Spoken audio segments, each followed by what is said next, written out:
మనకి ఎంత ఉన్నది అని కాదు, మనకి ఉన్నదానిలో ఎంత పెట్టగలము అన్నది గొప్ప విషయం. పెట్టినది ఎక్కడికి పోదు, పెట్టినది మనిషిని కాపాడి తీరుతుంది. అందున ఏ యోగ్యత, ఏ పాత్రత కలిగిన వ్యక్తి ఏ క్షణంలో ఎప్పుడు ఏది తిన్నాడో అదే అక్కరకొచ్చి కాపాడుతుంది. శంకర భగవత్పాదులంటి మహాపురుషులు సన్యాసాశ్రమం స్వీకరించకుండా బ్రహ్మచారిగా ఉండగా ఒక వృద్ధ బ్రాహ్మణి ఇంటి ముందుకెళ్ళి భవతి భిక్షాందేహి అన్నారు. అయ్యో, బ్రహ్మచారి ఇంటి ముందుకొచ్చాడే అని బాధతో ఆమె ఒక్క ఎండిపోయిన ఉసిరికాయ వేసింది. కనకవర్షం కురిచింది లక్ష్మీదేవి యొక్క అనుగ్రహంతో.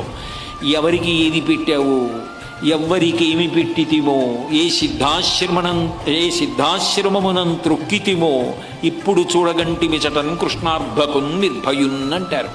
ఏ మహాత్ముడు పట్టెడన్న నీ చేత్తో పెట్టింది తిన్నాడో, ఏ మహాత్ముడు గుక్కెడు నీళ్లు తాగాడో ఆయనకి ఏం అవసరం? భగవత్కార్యం మీద వెడుతున్నవాడు నీ ఆతిథ్యం ఏం పుచ్చుకున్నాడో ఆ పుణ్యం నిన్ను కాపాడేస్తుంది. పెట్టినదేదో అది గొప్ప.